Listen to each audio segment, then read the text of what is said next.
चलिए आज शुरू करते हैं। कल तक हमने क्या पढ़ा था? वेस्पर थ्योरी पढ़ लिया। वेस्पर थ्योरी में बॉन्ड एंगल भी आता है एक, कि इसका बॉन्ड एंगल कम हो, देखो कितना होगा तो मैंने बता दिया, किसका याद रखना है। अब ये क्वेश्चन आता है कि कंपेयर कीजिए बॉन्ड एंगल, किसका बॉन्ड एंगल कितना होगा, कंपेयर करने के लिए आएगा। इंक्रीजिंग ऑर्डर या डिक्रीजिंग ऑर्डर, बढ़ता हुआ क्रम या घटता हुआ क्रम, ये आपको ऑर्डर निकालने आना चाहिए, बस ऑर्डर पूछता है। बात समझ आई? ये मैं आपको बताऊंगा टोटल 4 रूल। कितने रूल बताऊंगा? 4 रूल बताऊंगा और एक एक्सेप्शन बताऊंगा, तो 5 एक तरीके से हो गए। ये 5 बातें याद रखेंगे तो बॉन्ड एंगल का कोई भी क्वेश्चन आपका गलत नहीं होने वाला। आई बात समझ में? तो चलिए शुरू करते हैं, देखते हैं। बॉन्ड एंगल, बंद कोण, बॉन्ड एंगल बोले तो बंद कोण। तो इसमें देखिए रूल नंबर 1 क्या है? रूल नंबर 1, पहला रूल क्या कहता है कि बॉन्ड एंगल, 60 में हम इसको BA लिख देंगे हर जगह, bond angle. Bond angle directly proportional to percentage of s character, percentage of s character, inversely proportional to percentage of P character. आई बात समझ में? पहला रूल यही, पहला रूल यही। मान लीजिए आपने कोई कंपाउंड लिया, उसमें क्या है?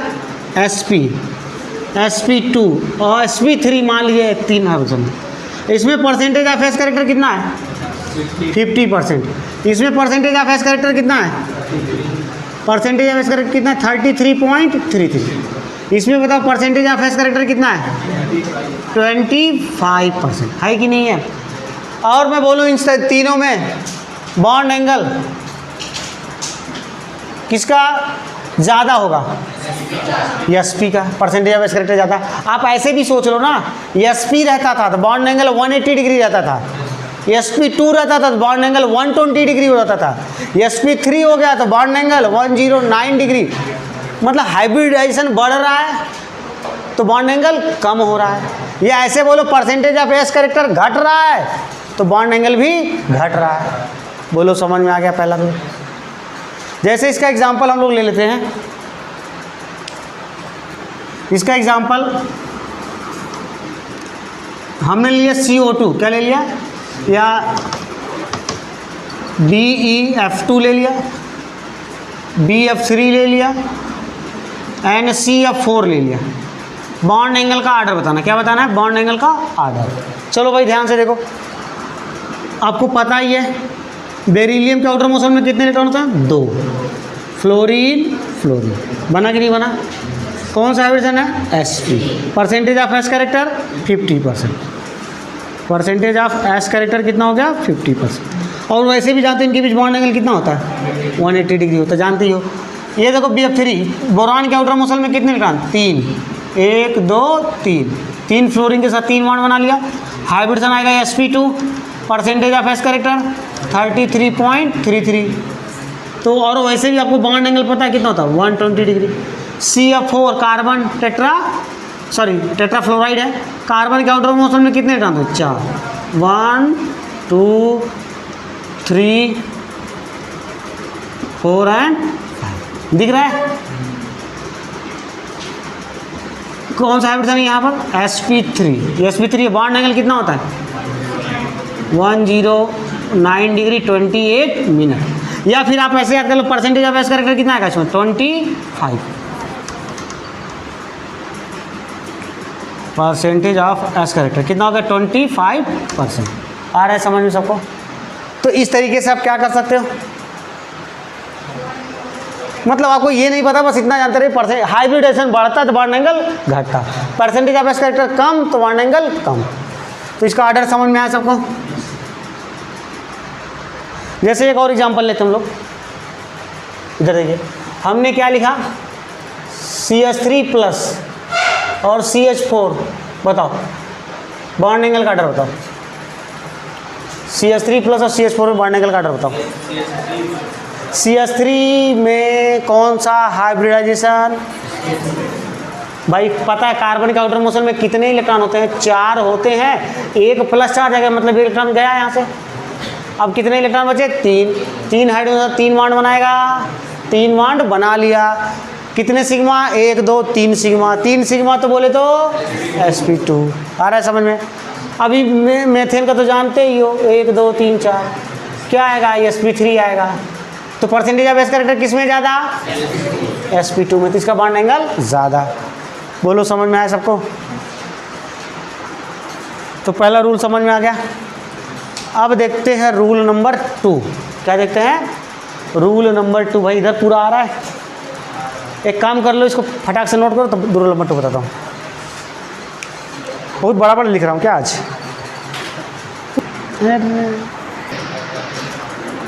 चलो भाई देखो, आए चलिए देखें। Rule number 2, bond angle inversely proportional to lone pair on central atom. Lone pair present on central, ये रूल नंबर 2 है। ये लेकिन तब अप्लीकेबल होगा व्हेन, अप्लीकेबल कब होगा ये? व्हेन हाइब्रिडाइजेशन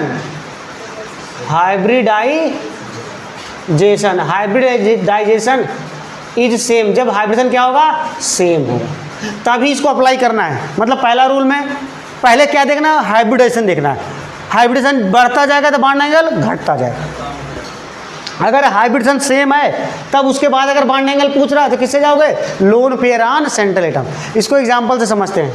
जैसे NH4 प्लस अमोनियम आयन, दूसरा मैंने ले लिया क्या? NH2 माइनस, इसके बाद ले लिया NH2 माइनस। दिख रहा है? क्या बताना है इनका? बॉन्ड एंगल कंपेयर करना है। देखो भाई ये बहुत बेसिक चैप्टर है। अगर मैंने ऐसा लिखा ना, आपके दिमाग में स्ट्रक्चर घूमने, इसका स्ट्रक्चर ऐसे होता होगा। स्ट्रक्चर बनाना मतलब बहुत प्रैक्टिस की, स्ट्रक्चर बनाने आना चाहिए। अब मैं बोलूँ इसका स्ट्रक्चर बनाओ, फटाक से बनाना चाहिए। नाइट्रोजन कार्बन कितना? 5 5 5 5। कितने प्लस चार्ज? 1 प्लस चार्ज गया। कितने इलेक्ट्रॉन बचे? 4 हाइड्रोजन। सिंगल बॉन्ड बना फटाफट। 1 2 3। बोलो कोई हाइब्रिडेशन बोलो? sp3। कोई डाउट नहीं? sp3। कोई लोन पेयर नहीं। तो यहाँ पर लोन पेयर कितना है? 0। लोन पेयर कितना है? 0। नीचे कट तो नहीं रहा है? ठीक है, इधर देखो NH2 माइनस, इसका स्ट्रक्चर बनाने सीखो। Central atom nitrogen. नाइट्रोजन के हाइड्रोमोसल में कितने इलेक्ट्रॉन? क्या ये 5 लिख दिया मैंने? कितने माइनस? 1 माइनस। क्या ऑक्सीजन है? नहीं है। तो फिर माइनस चार्ज किसको मिलेगा? Central atom. तो यहाँ पर माइनस चार्ज का मतलब 1 इलेक्ट्रॉन इसके पास और आ गया।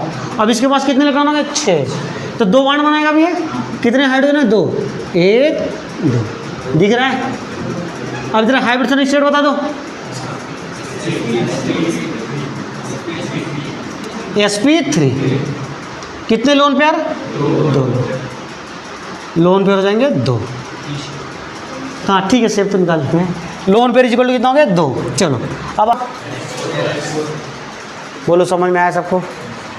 ये इस तरीके से इसका रूल था। क्लियर हुआ? Rule number 3,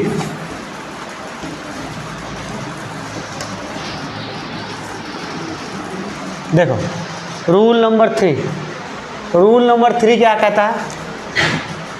bond angle directly proportional to electronegativity of CA मतलब चार्टेड अकाउंटेड नहीं, सेंट्रल एटम। हाँ, upon size of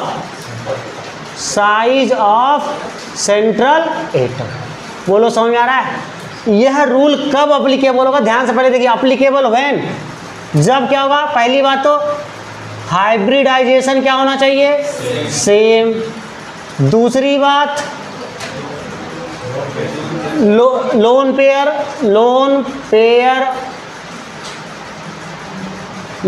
pair on central atom क्या होना चाहिए? सेम।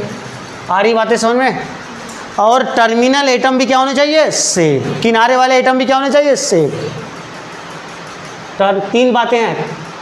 टीए लिख दो, समझ जाओगे ना? टीए मतलब टर्मिनल एटम, ये भी क्या होनी चाहिए? सेम। ठीक है भाई, चलो इसको एग्जांपल से समझते हैं। हमने लिखा NH3 PH3 Nana Patekar, Aishwarya ASH3, Nana Patekar सब, नाना पाटेकर ऐश्वर्या सब, SB H3, BI H3। दिख रहा है सबको?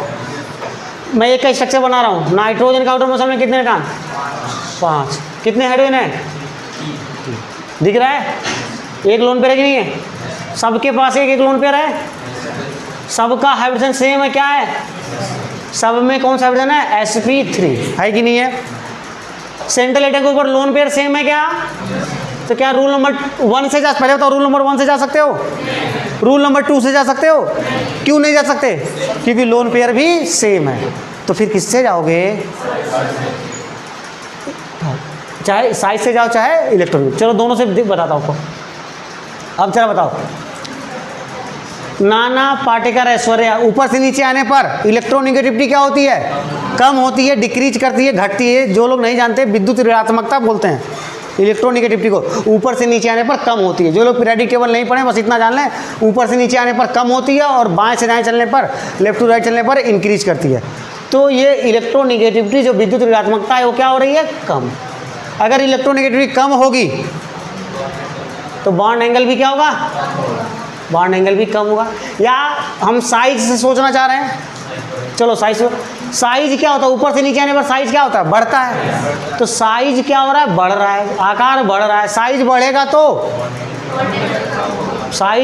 बॉन्ड एंगल कम, तो बॉन्ड एंगल कम। दोनों कंडीशन से बॉन्ड एंगल क्या हो रहा है? कम ही हो रहा है।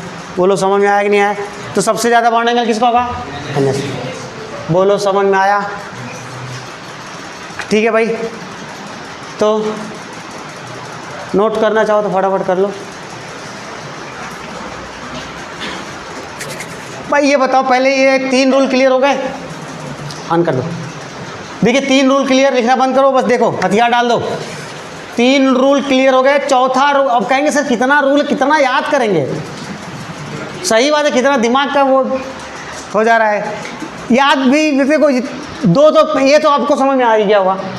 दूसरा वाला लोन पेयर बढ़ता है तो बॉन्ड एंगल घटता है, ये बच्चे को पता है। लोन पेयर बढ़ेगा तो बॉन्ड एंगल घटेगा। क्यों घटता है? लोन पेयर के बीच रिपल्सन सबसे ज़्यादा होता है, उसके बाद लोन पेयर बॉन्ड पेयर के बीच होता है। इतना तो पता है सबको ना। अब नेक्स्ट जो ये इन दोनों को कैसे याद रखेंगे? रूल नंबर 3 और रूल नंबर 4। रूल नंबर 3 मैंने क्या बताया कि electronegativity of central atom upon size of central atom, यही तो था ना। ये तब था जब टर्मिनल एटम क्या था? सेम था। अब ध्यान दीजिए, चौथा रूल याद करना आसान है। इसी का उल्टा कर दो, इसी का उल्टा। ऊपर क्या कर दिया मैंने? साइज, नीचे क्या कर दिया? इलेक्ट्रोनिगेटिविटी। देखो ऐसे करके याद करोगे तो याद होगा, नहीं तो कहोगे सर इतने रूल कैसे याद करें? बस यहाँ पर सेंट्रल एटम की जगह यहाँ क्या कर दो? टर्मिनल एटम कर दो। तीसरे रूल को पलट दो, साइज ऊपर इलेक्ट्रोनिगेटिविटी नीचे। देखो साइज ऊपर इलेक्ट्रोनिगेटिविटी नीचे, बट सेंट्रल एटम यहाँ क्या हो गया? टर्मिनल। यह फार्मूला कब अप्लीकेबल होगा? जब हाइब्रिडेशन से भी तो जान ही रहे हो, loan pair on central atom क्या होना चाहिए? सेम होना चाहिए। और सेंट्रल एटम भी क्या होना चाहिए? सेम। तो टर्मिनल एटम क्या रहेगा? डिफरेंट रहेगा। रहेगा कि नहीं रहेगा? आई बात समझ में? तो इसका bond angle by size of terminal atom पे क्या होगा? बॉन्ड एंगल डायरेक्टली प्रोपोर्शनल होगा, या इलेक्ट्रोनिगेटिविटी ऑफ टर्मिनल एटम ज़्यादा तो बॉन्ड एंगल कम। यही तो होगा ना। अब जरा क्वेश्चन से समझो। PF3 ले लिया, PCl3 ले लिया, PBr3 ले लिया एंड PI3 ले लिया। बॉन्ड एंगल का ऑर्डर बताओ। पहले मुझे बताओ, इससे फास्फोरस सब में सेम है क्या? फास्फोरस के पास क्या एक एक लोन पेयर होगा? एक एक लोन पेयर है। बताओ हाइब्रिडेशन कितना होगा? sp3 क्या होगा? sp3। तो हाइब्रिडेशन सब में same same, central atom same same, lone pair same same. Terminal atom देखो, फ्लोरीन, क्लोरीन, ब्रोमीन और आयोडीन। तो अब मुझे बताओ, पहले हम इससे चलते हैं साइज से। तो साइज ऑफ टर्मिनल एटम क्या कर रहा है? बढ़ रहा है। साइज ऑफ टर्मिनल एटम बढ़ेगा तो बॉन्ड एंगल भी बढ़ेगा। आई बात समझ में? या इलेक्ट्रोनिगेटिविटी से सोच लो। इलेक्ट्रोनिगेटिविटी सोचो, कैसे सोचोगे? इलेक्ट्रोनिगेटिविटी, अच्छा यहाँ पर बताओ, ऊपर फ्लोरीन, क्लोरीन, ब्रोमीन और आयोडीन, ऊपर से नीचे आने पर इलेक्ट्रोनिगेटिविटी क्या होती है? इलेक्ट्रोनिगेटिविटी कम। और इलेक्ट्रोनिगेटिविटी अगर कम होगा तो बॉन्ड एंगल क्या होगा? बॉन्ड एंगल ज़्यादा होगा। तो हर हाल में ज़्यादा हो रहा तो यही ऑर्डर आएगा। बोलो सबको समझ में आया? आ गया? क्लियर? चले आगे। तो ये चारों रूल क्लियर हुआ। अब एक जगह एक्सेप्शन, इसको आपको नोट कर दिया हूँ, अलग से याद करना है इसको, ये ध्यान से देख लीजिए। ये कब अप्लीकेबल होता है, ध्यान से देखिए। इफ साइज एंड इलेक्ट्रोनिगेटिविटी, ध्यान सुनिएगा। अच्छा, मैंने ये दोनों क्वेश्चन बताए, दोनों क्वेश्चन में साइज से भी बताया और इलेक्ट्रोनिगेटिविटी से बताया। रिजल्ट क्या आ रहा था? रिजल्ट सेम आ रहा था, नहीं आ रहा था? अब देखो यहाँ क्या कह रहा है कि इफ साइज एंड इलेक्ट्रोनिगेटिव, क्या बोला? If size and electronegativity factor given different result. क्या कर रहा है? अगर साइज है और क्या है, इलेक्ट्रोनिगेटिविटी है, कैसा रिजल्ट दे रहा है? Different result. मतलब साइज से मैं जा रहा हूँ तो अलग रिजल्ट आ रहा है, और इलेक्ट्रोनिगेटिविटी से जा रहा हूँ तो अलग रिजल्ट आ रहा है। अगर ऐसा केस होगा तो किससे जाना है? तो देखो, then see electronegativity if fluorine is terminal atom.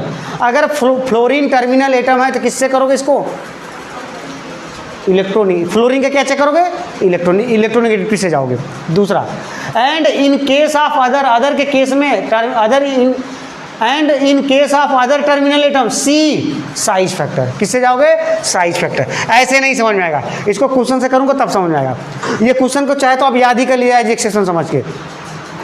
मैंने आपको लिखा है OF2 OCl2 and OH2। OH2 मतलब वाटर है, H2O।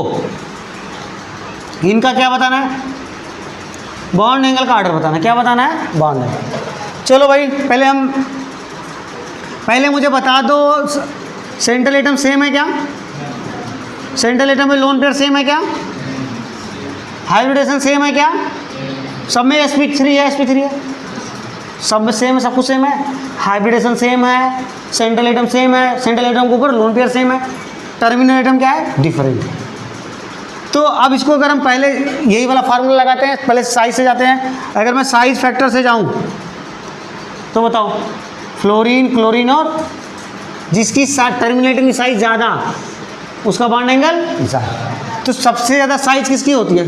फ्लोरीन की। उसके बाद कौन होता है? फ्लोरीन। और हाइड्रोजन साइज सबसे छोटी होती है, पता ही है सबको।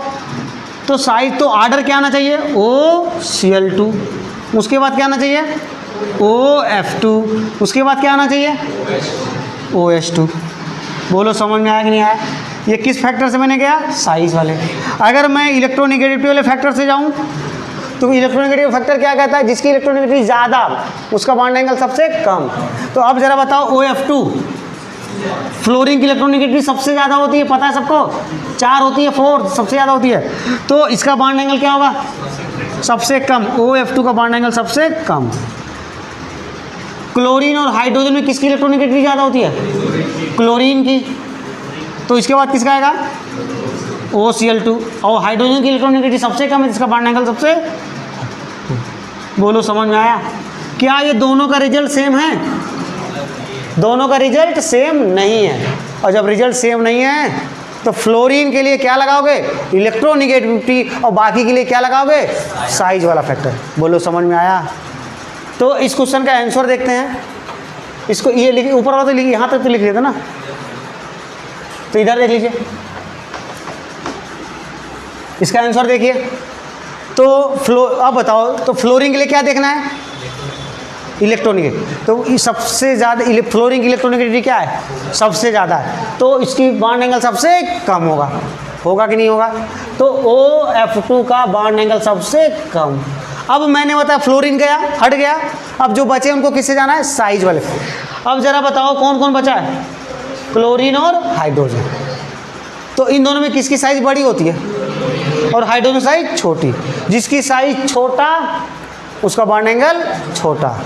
तो मतलब OH2 और सबसे ज़्यादा किसका आएगा? OCl। यही इसका आंसर है, इसका रिजल्ट। बोलो समझ में आया कि नहीं आया?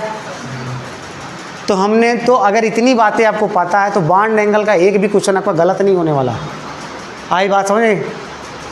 कितने रूल बताएं? 4 रूल, एक तरीके से एक एक्सेप्शन वाला रूल। टोटल 5 बातें याद रखनी है। याद रख सकते हो?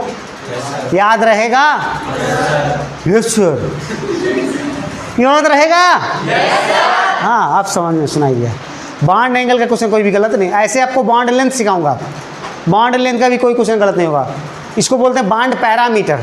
आपके लिए मॉड्यूल किस नाम से है? Bond parameter. Bond angle, bond length, bond order. बातें समझ में आ गई? तो समझ में आ गई हो तो इसको नोट कर लीजिए और मेरे चैनल को लाइक कीजिए, सब्सक्राइब कीजिए, शेयर भी कीजिए। शेयर की सख्त ज़रूरत है अभी, जब शेयर करेंगे तभी तो सब्सक्राइबर बढ़ेंगे ना। हाँ ठीक है, थैंक यू।